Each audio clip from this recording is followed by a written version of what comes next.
Bonjour à tous, une nouvelle vidéo dans les coulisses du steak haché C'est qui le patron. Alors là on vient d'arriver chez Olivier qui est éleveur justement, donc on commence la visite chez lui, vous le voyez, hop, on est accompagné ici de sociétaires, de personnes de chez Convivial, notre partenaire justement sur la fabrication du steak haché. Et puis bien sûr, bon, vous allez le voir, on va avoir pas mal d'infos là de la part d'Olivier sur toute la partie élevage. Et puis on ira ensuite juste après côté de l'usine sur vraiment la fabrication des steaks hachés.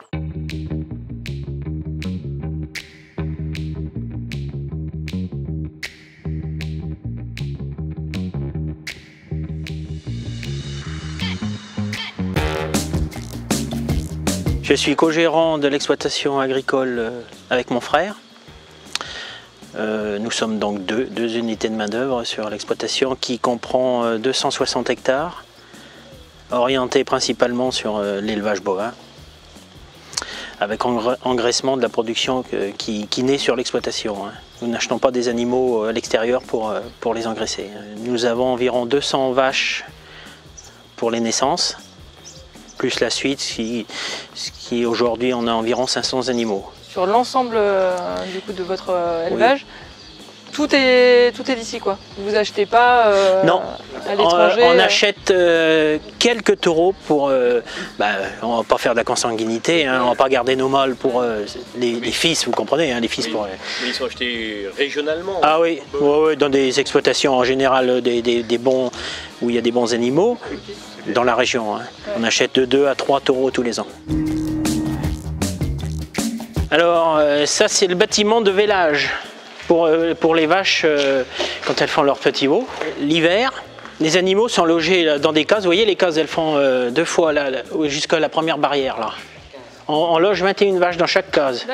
Le bâtiment loge 88 vaches là. Et cette partie du bâtiment, on stocke le fourrage. Bon, il y en a très peu parce que ça va en venir, mais bon, normalement c'est plein à l'hiver, c'est plein de fourrage, de paille ou de foin.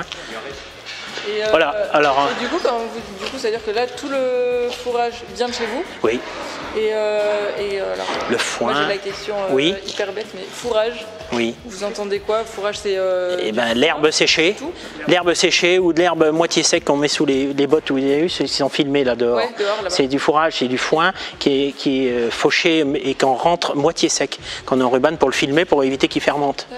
Parce qu'on le récolte comme ça plus tôt dans l'année, donc il est d'une meilleure qualité. Et ça, c'est leur alimentation pendant l'hiver. Que l'hiver? Non, l'hiver, là, quand elles sont rentrées. Le reste du temps, elles sont dehors. Et... le reste du temps, elles mangent de l'herbe qui pousse, quand elle veut pousser, quand il fait pas trop chaud. Pour en revenir ici, la vache, quand elle fait son petit veau, on l'isole ici, là, dans cette case-là. Là devant, là. Quelques jours qu'elle l'adopte bien. Et ensuite, les veaux sont en présence avec leur mère. On les remet là, avec leur mère. C'est un jour ici quand oui, ça dépend. Enfin, bon, ouais. Voilà, alors l'hiver, les vaches, elles sont ici. Mais uniquement les vaches pour l'élevage, pour qu'elles élèvent leurs petits veaux. Elles sont ici du mois de novembre jusqu'à fin mars.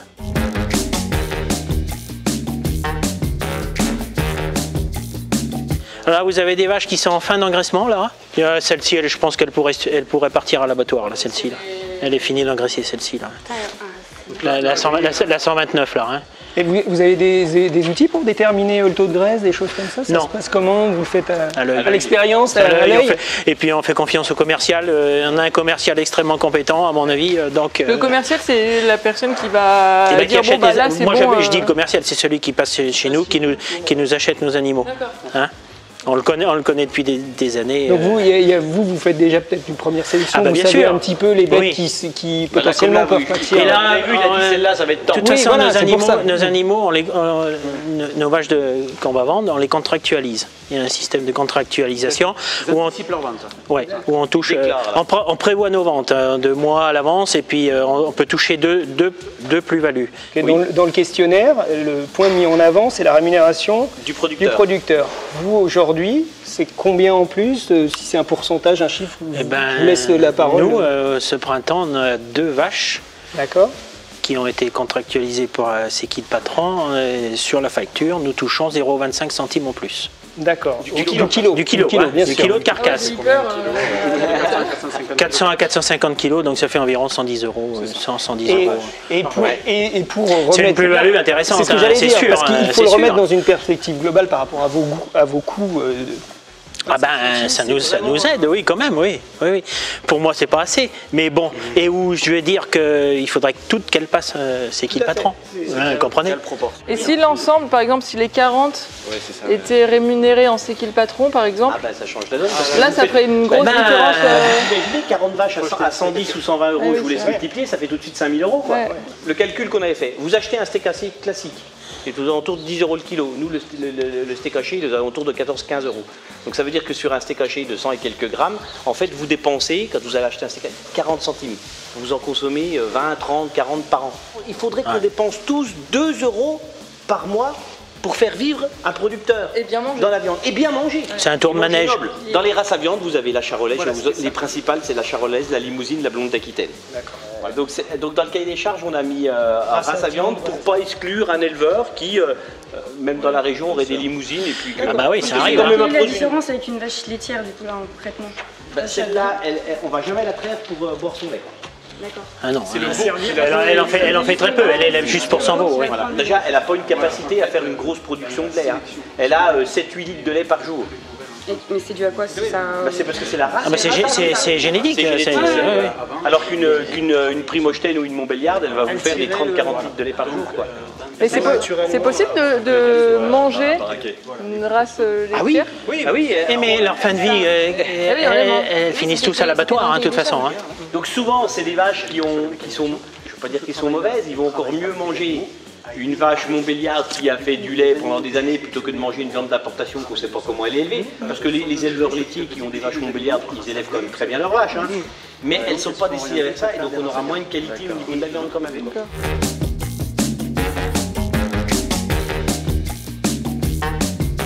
L'été, à partir du printemps et l'été, elles sont dehors, presque toutes. Hein. Elles sont dehors et elles élèvent leurs veaux sous la mer. Jusqu'au sevrage, elles élèvent environ 9 mois. De la naissance jusqu'au sevrage au mois de septembre, nous. Et ensuite, l'hiver, elles sont rentrées à l'étable, enfin dans les bâtiments pour les nourrir et puis pour les vélages, pour les naissances. Ça nous permet une surveillance. Voilà. Parce que le principal du métier, c'est la surveillance.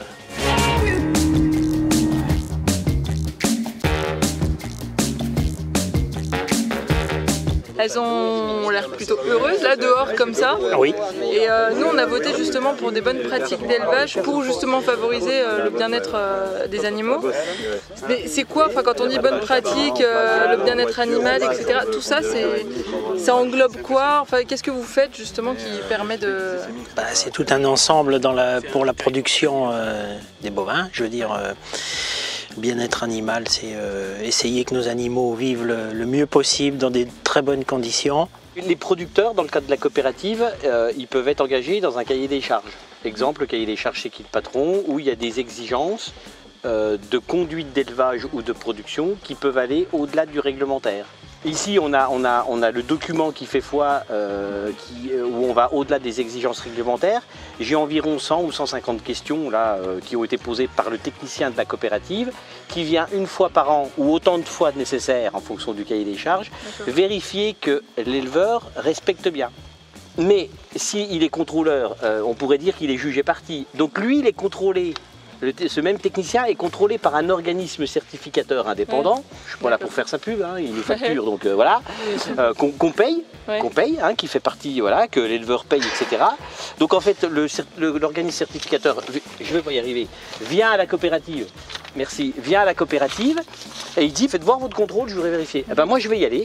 Et puis je vais voir si je trouve comme vous. Donc il en prend, c'est ce qu'on appelle un plan d'échantillonnage, il va prendre 5-10% des exploitations qu'il va revenir contrôler. S'il ne trouve pas la même chose que nous, notre agrément il est suspendu, on n'a plus le droit nous en tant que coopérative de le faire. Et puis voilà, alors après le technicien lui, il va noter des choses qui sont des fois du mineur ou du majeur. C'est-à-dire que le majeur, c'est une faute grave, il n'a pas respecté le plan d'alimentation, où il a nourri ses animaux pas comme il faut, ce qui est quand même rare parce qu'on va travailler quand même avec des éleveurs qui sont aptes à faire ça. Et donc là, il est exclu de la démarche, donc nous on le décoche, il ne peut plus produire pour C'est Qui le Patron. Ou alors on va lui dire écoute, bon, t'as pas fini de nettoyer tes bâtiments, ok, t'as pris du retard parce que pour telle et telle raison, je repasse dans un mois, il faut que ça soit fait. D'accord. Voilà, donc c'est ce qu'on va appeler du mineur, où là il y a un plan d'action derrière pour se mettre en conformité. Ok. Alors là on a fini la visite justement chez Olivier, l'éleveur bovin, et bon bah petite question traditionnelle on va dire. Vous en avez pensé quoi? Ouais. Que c'est bien géré. Mais une fois de plus, je dirais un passionné. Quelqu'un qui aime son métier, et ça c'est important à faire passer comme message.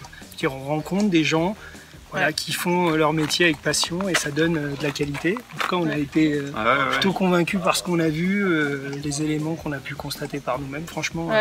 Et là, alors c'est pas fini, puisque là, du coup, direction l'usine. Et on va voir justement toute la partie production, transformation, parce qu'on a vu ici les animaux. Mais derrière, il faut voir qu'est-ce qui se retrouve dans le steak, quoi. Bon, on y va, c'est parti.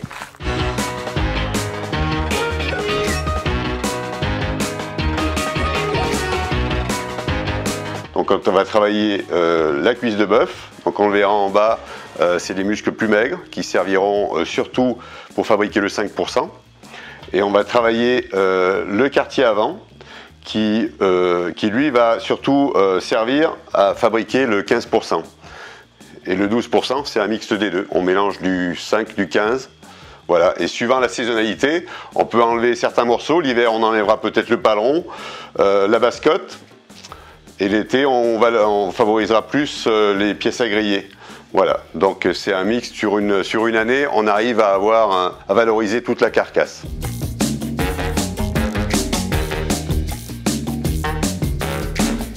Donc la marchandise arrive, est livrée par camion et réceptionnée sur ce quai.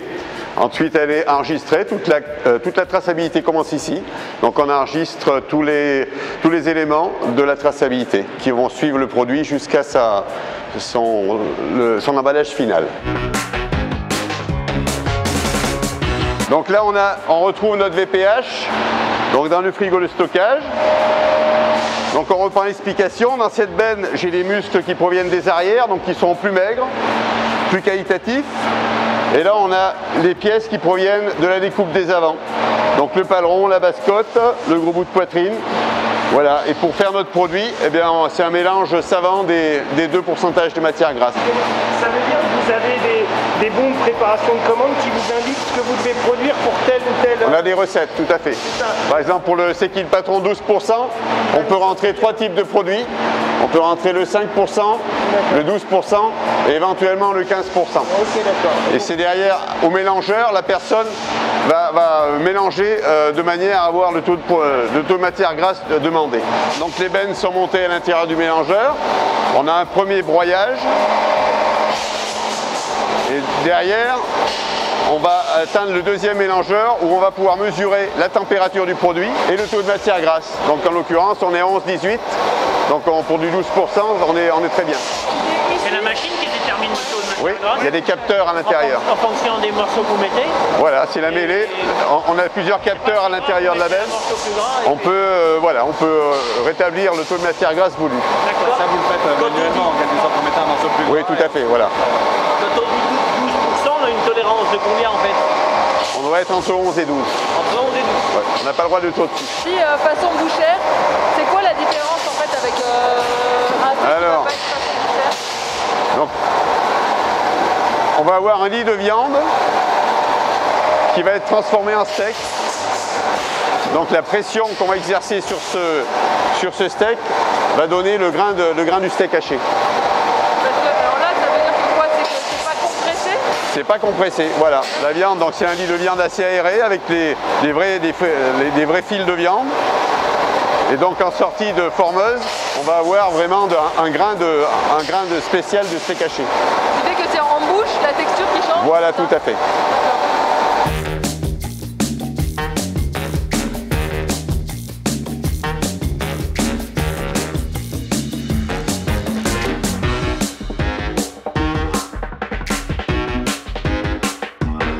Là, on retrouve nos steaks qui sortent du gyro-freeze, qui ont été surgelés et qui vont être passés dans les tuyeuses. Donc une opération assez simple. On positionne les steaks qui avancent automatiquement et qui vont être étuyés en suivant. Donc là on voit l'étui qui sort, il passe sur un détecteur de poids pour vérifier le poids de la boîte, un détecteur à métaux pour vérifier qu'il n'y a pas de résidus métalliques à l'intérieur, et ensuite les boîtes vont être encartonnées. Et ben ça y est, on vient de finir la visite côté usine. Donc je suis toujours avec Simon et Stéphane. On en pense quoi? On est très satisfait. Donc cahier des charges. Cahier des charges à respecter. On a regardé on a vu la chaîne de production, on a vu par où ça arrive. Ensuite comment ça se passe, le broyeur, la transformation, le haché, comment il est fabriqué. Ensuite la surgélation aussi, l'empaquetage. Ça respecte le cahier des charges. Voilà. Donc validé quoi. Exactement, validé. On a pu voir nos beaux steaks façon bouchère, comme on dit. Donc toutes les étapes ont été validées correctement.